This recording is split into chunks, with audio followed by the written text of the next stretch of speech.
السلام علیکم ناظرین، میں سیدہ ظاہرہ عابدی آپ کی میزبان آج آپ کی خدمت میں اپنے وطن پاکستان کے علاقے، بہت ہی خوبصورت ترین علاقے ہنزہ کی پوسٹ لائی ہوں۔ شروع کرتی ہوں بسم اللہ الرحمن الرحیم۔ رب اشرح لی صدری ویسر لی امری واحلل عقدۃ من لسانی یفقہوا قولی۔ ہنزہ میں کیا کیا ہے؟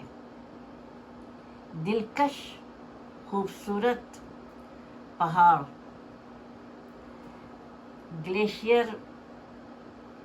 گلیشیئر جو برف سے خود سراپا برف ہوتے ہیں، سرسبز وادیاں اور منفرد ثقافت۔ یہاں کی ثقافت پوری دنیا میں مشہور ہے۔ مہمان نواز لوگ سیاحوں کی میزبانی کرتے ہوئے،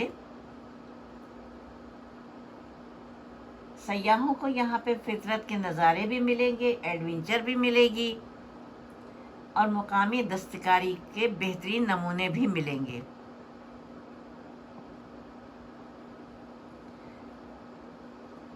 یہاں کے پہاڑ جیسے ترچ میر گلیشیئر اور جھیلیں سیاحوں کو اپنی طرف متوجہ کرتی ہیں۔ سوات، چترال، کالام، ناران، کاغان اور بلتستان گلگت جیسے مقامات اپنے حسین قدرتی نظاروں کے لیے مشہور ہیں اور سیاحوں کو خوش آمدید کہتے ہیں۔ اس علاقے کی خواتین بہترین دستکاری میں ماہر ہوتی ہیں اور سجی ہوئی ٹوپیاں بناتی ہیں۔ یہ علاقے کوہ پیمائی، کیمپنگ، ونٹر اسپورٹس اور دیگر تفریحی سرگرمیوں کا مرکز ہیں۔ اب یہاں پر نئے سیاحتی مراکز قائم کیے جا رہے ہیں، جن میں مالم جبہ، گبین جبہ، منکیال اور مرد کلاشت شامل ہیں۔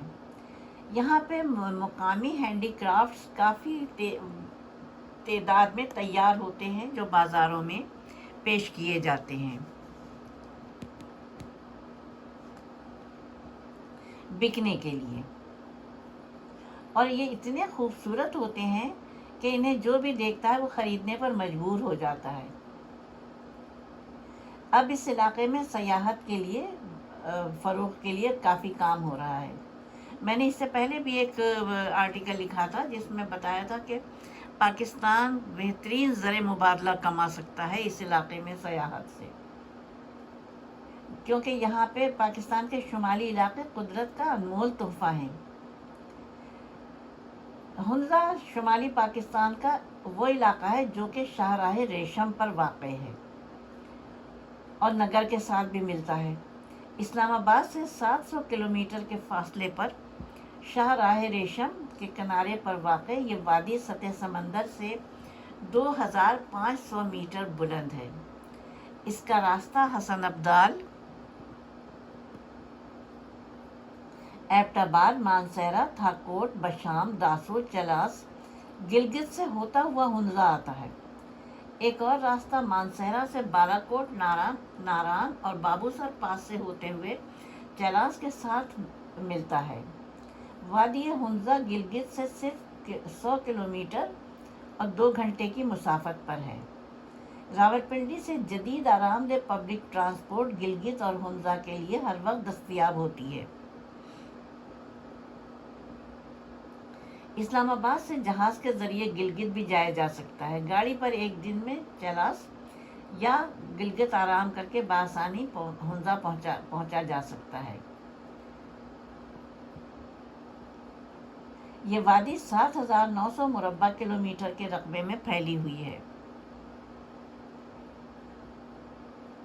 ہنزہ میں مقامی راجا کی حکومت ہوتی تھی پہلے، جسے میر آف ہنزہ کہا جاتا تھا۔ بھٹو دور میں ریاستی حکومت کے خاتمے کے ساتھ ہی ہنزہ میں بھی یہ نظام ختم ہو گیا۔ آج بھی ہنزہ میں میر تو ہے مگر صرف اعزازی عہدے کے ساتھ۔ وادی ہنزہ گلگت بلتستان کا ایک ضلع ہے۔ یہاں کی زبان بروشسکی ہے جو دنیا کی مشکل ترین تنہا اور مشکل زبان سمجھی جاتی ہے۔